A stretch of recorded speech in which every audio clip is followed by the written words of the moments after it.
ನಮಸ್ತೆ ಸ್ನೇಹಿತರೆ, ಇವತ್ತು ನಾವು ಸಮಾಜಶಾಸ್ತ್ರದಲ್ಲಿ ಗ್ರಾಮಗಳ ಪ್ರಕಾರಗಳ ಬಗ್ಗೆ ತಿಳ್ಕೊಳ್ಳುವ. ಭಾರತದ ಗ್ರಾಮಗಳನ್ನು ವರ್ಗೀಕರಿಸುವುದು ಸುಲಭದ ಕೆಲಸವಲ್ಲ. ಅದರಲ್ಲಿ ನಿವೇಶನದ ಆಧಾರದ ಮೇಲೆ ಗ್ರಾಮಗಳನ್ನು ವಿಂಗಡಿಸುವ ಪ್ರಯತ್ನವೂ ಕೂಡ ನಡೆದಿತ್ತು ಎಂಬುದು ಪ್ರಾಚೀನ ಗ್ರಂಥಗಳಲ್ಲಿ ಬರೆದಿತ್ತು. ಅರ್ಥಶಾಸ್ತ್ರದ ಕರ್ತೃ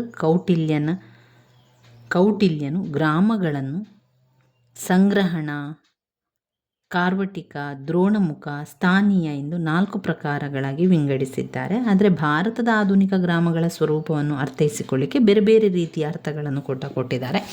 ಅದರಲ್ಲಿ ಮುಖ್ಯವಾಗಿ ಡಾಕ್ಟರ್ ಇರಾವತಿ ಕರ್ವೆಯವರ ಪ್ರಕಾರ ಅವರು ಗ್ರಾಮವನ್ನು ವರ್ಗೀಕರಣವನ್ನು ಮಾಡಿರುವಂಥದ್ದು ಕೇಂದ್ರೀಕೃತವಾದ ನಿವೇಶನಗಳ ಗ್ರಾಮ. 1. ಕೇಂದ್ರೀಕೃತವಾದ ನಿವೇಶನಗಳ ಗ್ರಾಮ. 2. ಇಬ್ಬದಿ ಮನೆಗಳ ಗ್ರಾಮ. 3. ಬೆಟ್ಟ ಪ್ರದೇಶದ ಗ್ರಾಮ ಎನ್ನುವಂಥ 3 ವಿಂಗಡಣೆಯನ್ನು ಮಾಡಿದ್ದಾರೆ. ಯಾರು? ಡಾಕ್ಟರ್ ಇರಾವತಿ ಕರ್ವೆಯವರ ಪ್ರಕಾರ ಗ್ರಾಮಗಳ ವರ್ಗೀಕರಣ ಈ ರೀತಿಯಾಗಿರುವಂಥದ್ದು. ಕೇಂದ್ರೀಕೃತ ನಿವೇಶನದ ಗ್ರಾಮ, ಇಲ್ಲಿ ಮನೆಗಳ ಬಹಳ ಹತ್ತಿರದಲ್ಲಿರ್ತದೆ. ಕೇಂದ್ರೀಕೃತವಾದ ಮನೆಗಳ ಗ್ರಾಮ ಅಂತ ಹೇಳಿದರೆ ಅಲ್ಲಿ ಮನೆಗಳು ತುಂಬ ಹತ್ತಿರದಲ್ಲಿರ್ತದೆ. ಸಾಮಾನ್ಯವಾಗಿ ಮನೆಯ ಸುತ್ತಲೂ ಕೂಡ ಹೊಲಗದ್ದೆಗಳಿರ್ತದೆ. ದಕ್ಷಿಣದ ಮೈದಾನದ ಪ್ರದೇಶಗಳಲ್ಲಿ ಇಂತಹ ಗ್ರಾಮಗಳು ಕಾಣಸಿಗ್ತದೆ. ಇದು ಕೇಂದ್ರೀಕೃತ ನಿವೇಶನದ ಗ್ರಾಮಗಳು. 2. ಇಬ್ಬದಿ ಮನೆಗಳ ಗ್ರಾಮಗಳು. ಇಬ್ಬದಿ ಮನೆಗಳು ಅಂದರೆ ಗ್ರಾಮದ ರಸ್ತೆಯ ಎರಡೂ ಕಡೆಗಳಲ್ಲಿ ಮನೆಗಳನ್ನು ಹೊಂದಿದ್ದು ಹಿಂಭಾಗದಲ್ಲಿ ತೆಂಗು, ಅಡಿಕೆ ಮುಂತಾದ ತೋಟಗಳಿರುವಂಥದ್ದು ಗ್ರಾಮ. ಕೊಂಕಣದ ಕಡೆ ಇಂತಹ ಗ್ರಾಮಗಳು ಕಾಣಬರ್ತದೆ, ಇಬ್ಬದಿ ಮನೆಗಳ ಗ್ರಾಮಗಳು. 3ನೇದು ಬೆಟ್ಟ ಪ್ರದೇಶದ ಗ್ರಾಮಗಳು. ಇಲ್ಲಿ ಜನ ವಸತಿ ಯಾವ ರೀತಿ ಅಂದರೆ ಚದುರಿ ಹೋಗಿರ್ತದೆ. ಬೆಟ್ಟದ ಅಲ್ಲಲ್ಲಿ ಮನೆಗಳು ಗುಂಪುಗಳಾಗಿ ಕಾಣಸಿಗ್ತದೆ. ಅಂತಹ ಕೆಲವು ಗುಂಪುಗಳು ಒಂದುಗೂಡಿ ಒಂದು ಗ್ರಾಮ ಅಂತ ಎನಿಸಿಕೊಳ್ಳುವಂಥದ್ದು. ಈ ರೀತಿಯಾಗಿ ಅವರು ವರ್ಗೀಕರಣ ಮಾಡಿರುವಂಥದ್ದು. ಇನ್ನು ಭಾರತದ ಗ್ರಾಮಗಳನ್ನು 2 ಮುಖ್ಯ ರೀತಿಯಲ್ಲಿ ವರ್ಗೀಕರಣವನ್ನು ಮಾಡ್ತಾರೆ. 2 ಮುಖ್ಯ ಪ್ರಕಾರಗಳನ್ನು ಕಾಣ್ಬೋದು. ಒಂದು ಕೇಂದ್ರೀಕೃತ ಗ್ರಾಮ, ಮತ್ತೊಂದು ಪ್ರತ್ಯೇಕಿತ ಹೊಲಮನೆಗಳ ಗ್ರಾಮ. ಮೊದಲನೇದಾಗಿ ಕೇಂದ್ರೀಕೃತ ಗ್ರಾಮ. ಕೇಂದ್ರೀಕೃತ ಗ್ರಾಮದಲ್ಲಿ ಒಂದೆಡೆ ಮನೆ, ಇನ್ನೊಂದೆಡೆ ಜಮೀನು. ಕೇಂದ್ರೀಕೃತ ಗ್ರಾಮದಲ್ಲಿ ಸಾಮಾನ್ಯವಾಗಿ ಮನೆಗಳು ಬಹಳ ಒತ್ತಾಗಿದ್ದು ಹೊಲಗದ್ದೆಗಳು ಸುತ್ತಲೂ ಹರಡಿಕೊಂಡಿರುತ್ತದೆ. ಇಲ್ಲಿ ಗ್ರಾಮಸ್ಥರು ಒಟ್ಟಾಗಿ ಗುಂಪುಗಳಲ್ಲಿ ವಾಸಿಸುತ್ತಾರೆ. ಗ್ರಾಮದ ಗಾತ್ರಕ್ಕೆ ಅನುಸಾರವಾಗಿ ಮನೆಗಳ ಸಂಖ್ಯೆ ಕೂಡ ಇರುತ್ತದೆ. ಜನರು ಒಟ್ಟಾಗಿ ಜೀವಿಸುವುದರಿಂದ ಅವರಲ್ಲಿ ಸಾಮುದಾಯಿಕ ಭಾವನೆ ಕೂಡ ಉಂಟಾಗಲಿಕ್ಕೆ ಸಹಾಯ ಆಗ್ತದೆ.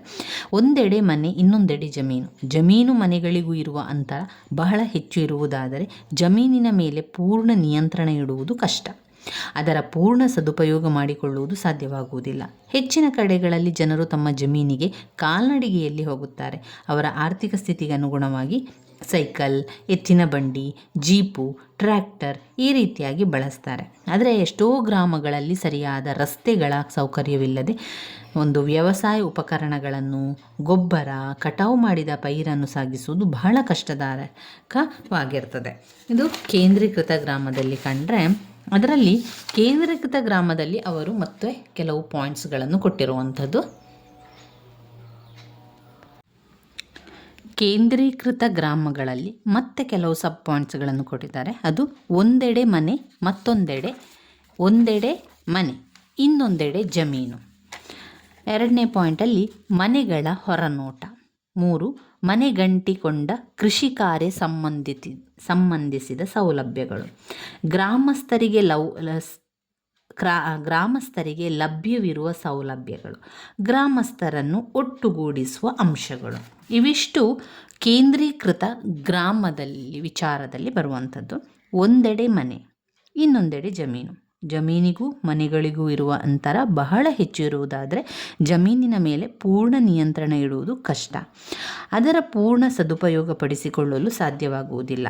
ಹೆಚ್ಚಿನ ಕಡೆಗಳಲ್ಲಿ ಜನರು ತಮ್ಮ ಜಮೀನಿಗೆ ಕಾಲ್ನಡಿಗೆಯಲ್ಲಿ ಹೋಗುತ್ತಾರೆ. ಅವರ ಆರ್ಥಿಕ ಸ್ಥಿತಿಗೆ ಅನುಗುಣವಾಗಿ ವಾಹನಗಳು ಕೂಡ ಇರ್ತದೆ. ಇನ್ನು ಮನೆಗಳ ಹೊರನೋಟ.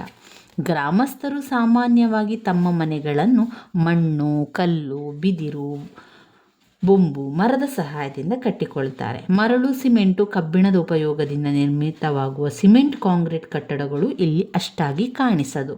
ಮನೆಯ ಗೋಡೆಗಳನ್ನು ಮಣ್ಣಿನಿಂದ ಇಲ್ಲವೇ ಇಟ್ಟಿಗೆಗಳಿಂದ ಕಟ್ಟುವ ಗ್ರಾಮಸ್ಥರು ಮನೆಯ ಮಾಡಿಗೆ ತೆಂಗಿನ ಗರಿಯ, ಹುಲ್ಲಿನ ಅಥವಾ ಸೋಗೆಯ ಹೊದಿಕೆಯನ್ನು ಕೂಡ ಹೊದಿಸುತ್ತಾರೆ. ಮನೆ ಗಂಟಿಕೊಂಡ ಕೃಷಿ ಕಾರ್ಯ ಸಂಬಂಧಿತ ಸೌಲಭ್ಯಗಳು. ಪ್ರತಿಯೊಂದು ಮನೆಯಲ್ಲಿಯೂ ಕೂಡ ಪೈರನ್ನು ಒಣಹಾಕಲು ಸಾಕಷ್ಟು ಸ್ಥಳಗಳು ಹೊಂದಿರ್ತದೆ. ಹುಲ್ಲಿನ ಬಣವೆಗಳು, ಕಾಳು ಬೇರ್ಪಡಿಸದೇ ಇರುವ ಕಟಾವು ಮಾಡಿದ ಪೈರಿನ ಬಣವೆಗಳು, ಈ ರೀತಿಯಾಗಿ ಅನೇಕ ರೀತಿಯ ಕೃಷಿ ಕಾರ್ಯ ಸಂಬಂಧಿಸಿದ ಸೌಲಭ್ಯಗಳು ಕೂಡ ಇರುವಂಥದ್ದು. ಗ್ರಾಮಸ್ಥರಿಗೆ ಲಭ್ಯವಿರುವ ಸೌಲಭ್ಯಗಳು. ಗ್ರಾಮದ ಮಧ್ಯದಲ್ಲಿ ಚಿಕ್ಕ ಕಿರಾಣಿ ಅಂಗಡಿ, ಒಂದೆರಡು ಚಿಕ್ಕ ಹೋಟೆಲ್ಗಳು ಕೂಡ ಇರ್ತದೆ. ಪ್ರತಿಯೊಂದು ಗ್ರಾಮವು ಒಂದು ಶಾಲೆ, ಗ್ರಾಮ ದೇವರ ಗುಡಿ ಕೂಡ ಹೊಂದಿರುವಂಥದ್ದು. ಅಕ್ಕಪಕ್ಕ 2 ಗ್ರಾಮಗಳಿಗೆ ಒಟ್ಟಾಗಿ ಒಂದು ಶಾಲೆ ಇರುವುದು ಕೂಡ ಉಂಟು. ಗ್ರಾಮವು ತೀರಾ ಚಿಕ್ಕದಾಗಿದ್ದು ಸಾರಿಗೆ ಸಂಪರ್ಕ ಸಾಧನಗಳ ತೀರಾ ಕೊರತೆ ಇಲ್ಲವಾದರೆ ಅಲ್ಲಿ ಅಂಚೆ ಸೌಲಭ್ಯ, ಸಹಕಾರಿ ಸಂಘಗಳು, ಕೆಲವೆಡೆ ಗ್ರಾಮೀಣ ಬ್ಯಾಂಕುಗಳು ಕೂಡ ಇರುವಂಥದ್ದನ್ನು ಕಾಣ್ಬೋದು. ಗ್ರಾಮಸ್ಥರನ್ನು ಒಟ್ಟುಗೂಡಿಸುವ ಅಂಶಗಳು. ಹರಟೆ ಕೊಚ್ಚುವುದು, ಹಳ್ಳಿಯ ಆಟಗಳನ್ನು ಆಡುವುದು, ಭಜನೆ ಮಾಡುವುದು ಇತ್ಯಾದಿ ಅವರ ಮನೋರಂಜನಾ ಸಾಧನಗಳು. ಗ್ರಾಮ ದೇವತೆ ಹೆಸರಿನಲ್ಲಿ ನಡೆಯುವ ಉತ್ಸವ, ಜಾತ್ರೆ, ಇನ್ನಿತರ ಸ್ವರೂಪದ ಸಮಾವೇಶಗಳಲ್ಲಿ ಎಲ್ಲರೂ ಭಾಗಿಯಾಗುತ್ತಾರೆ. ಸಮೂಹದ ಐಕಮತ್ಯವೆಂಬುದು ಅವರ ಸಹಜವಾಗಿರುವಂಥದ್ದು ಗ್ರಾಮ ಪ್ರದೇಶಗಳಲ್ಲಿರುವಂಥದ್ದು. ಇನ್ನು ಎರಡನೆಯ ಒಂದು ಪಾಯಿಂಟ್ ನೋಡಿದರೆ ಚದುರಿದ ಹೊಲಮನೆಗಳ ಗ್ರಾಮಗಳು. ಚದುರಿದ ಹೊಲಮನೆಗಳ ಗ್ರಾಮಗಳಲ್ಲಿ ಬರುವಂಥ ಪಾಯಿಂಟ್ಸ್ಗಳು: ಹೊಲ, ತೋಟ, ಗದ್ದೆಗಳ ನಡುವೆ ಮನೆ. ಮಲೆನಾಡು ಪ್ರದೇಶಗಳಲ್ಲಿ ಸಾಮಾನ್ಯವಾಗಿರುವ ಪ್ರಕಾರ. ಪ್ರತ್ಯೇಕಿತ ಒಂಟಿ ನಿವೇಶನ. ಐಕಮತ್ಯದ ಕೊರತೆ ಹಾಗೂ ಸ್ವರಕ್ಷತೆಯ ಅಗತ್ಯತೆ.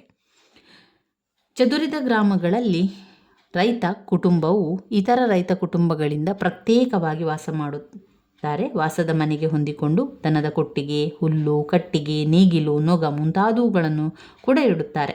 ಚಪ್ಪರ, ಕಾಳುಕ್ಕು, ಅಂಗಣ ಕೂಡ ಇರುವಂಥದ್ದು. ಮಲೆನಾಡು ಪ್ರದೇಶಗಳಲ್ಲಿ ಸಾಮಾನ್ಯವಾಗಿರುವ ಪ್ರಕಾರ ಇಂತಹ ಚಿಕ್ಕ ದೊಡ್ಡ ಗಾತ್ರದ ಪ್ರತ್ಯೇಕಿತ ಹೊಲಮನೆಗಳನ್ನು ಪಶ್ಚಿಮ ಘಟ್ಟಕ್ಕೆ, ಕೇರಳ, ಕರ್ನಾಟಕ, ಮಹಾರಾಷ್ಟ್ರಗಳಲ್ಲಿ ಕಾಣಬಹುದು.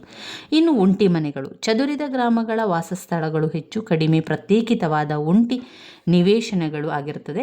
ಒಂದು ಕುಟುಂಬದಿಂದ ಕೂಗಳತೆಯ ದೂರಕ್ಕಿಂತ ಹೆಚ್ಚಾಗಿ 4-6 ಫರ್ಲಾಂಗ್ ನಡೆದರೂ ಮತ್ತೊಂದು ಕುಟುಂಬ ಕಾಣಸಿಗದಿರುವುದೂ ಇದೆ.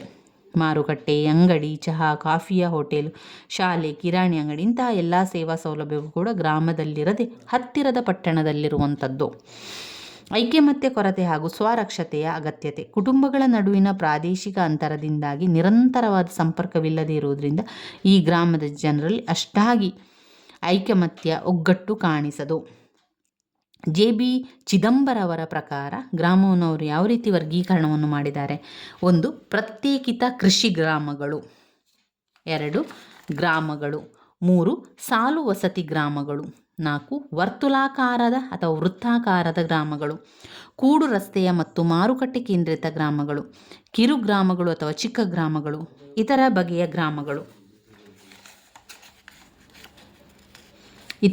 ಬಗೆಯ ಗ್ರಾಮಗಳು. ಇವಿಷ್ಟು ಜೆ.ಬಿ. ಚಿದಂಬರವರ ಪ್ರಕಾರ ಗ್ರಾಮಗಳ ವರ್ಗೀಕರಣ, ಗ್ರಾಮಗಳ ಪ್ರಕಾರಗಳಾಗಿದೆ. ಪ್ರತ್ಯೇಕಿತ ಕೃಷಿ ಗ್ರಾಮಗಳು. ಒಂದು ಬಗೆಯ ಗ್ರಾಮಗಳಲ್ಲಿ ವ್ಯಕ್ತಿಗಳು ತಮ್ಮ ಕೃಷಿ ಭೂಮಿಗೆ ಹೊಂದಿಕೊಂಡಂತೆ ವಾಸ್ತವ್ಯವನ್ನು ಹೂಡಿರುತ್ತಾರೆ. ತಮ್ಮ ಜೀವನವನ್ನು ಸಮೀಪದಲ್ಲಿಯೇ ಜಾನುವಾರುಗಳ ಕೊಟ್ಟಿಗೆ, ಕೃಷಿ ಉಪಕರಣಗಳು, ಕಟಾವು ನಡೆಸುವಂಥ ಧಾನ್ಯ ಕಾಳುಗಳನ್ನು ಸಂಗ್ರಹಿಸುವ ಕಣಜ ಇತ್ಯಾದಿ ಹೊಂದಿರುವಂಥದ್ದು. ಗ್ರಾಮಗಳು. ಈ ತೆರನಾದ ಗ್ರಾಮಗಳಲ್ಲಿ ವಾಸ್ತವ್ಯದ ನೆಲೆಗಳು ಒಂದೇ ನಿಶ್ಚಿತ ಪ್ರದೇಶದಲ್ಲಿ ಕೇಂದ್ರೀಕೃತವಾಗಿರುತ್ತದೆ ಹಾಗೂ ಜನರ ಕೃಷಿ ಭೂಮಿಗಳು ವಾಸ್ತವ್ಯದ ನೆಲೆಗಳ ಸುತ್ತಲೂ ಕೂಡ ಚಾಚಿಕೊಂಡಿರ್ತದೆ. ಸಾಲು ವಸತಿ ಗ್ರಾಮಗಳು. ಈ ಸ್ವರೂಪದ ಗ್ರಾಮಗಳಲ್ಲಿ ವಾಸ್ತವ್ಯ ನೆಲೆಗಳನ್ನು ರಸ್ತೆಯ ಇಲ್ಲವೇ ನದಿಯ ಅಥವಾ ಸಾರಿಗೆ ಸಂಪರ್ಕದ ಸೌಲಭ್ಯವಿರುವ ಪ್ರದೇಶಗಳಲ್ಲಿ ಕಾಣಬಹುದು. ವೃತ್ತಾಕಾರದ ಗ್ರಾಮಗಳು. ಈ ವೃತ್ತಾಕಾರದ ಗ್ರಾಮಗಳಲ್ಲಿ ಮನೆಗಳನ್ನು ಒಂದು ಕೇಂದ್ರ ಪ್ರದೇಶದ ಸುತ್ತಲೂ ವರ್ತುಲಾಕಾರವಾಗಿ ರಚಿಸಲಾಗುತ್ತದೆ. ಮನೆಗಳು ಸಾಕಷ್ಟು ಒತ್ತೊತ್ತಾಗಿ ಕಾಣಬಂದು ಮನೆಗಳಿಗೆ ಕೃಷಿ ಭೂಮಿ ಬಹಳ ಅಂತರವೇನೂ ಇರುವುದಿಲ್ಲ.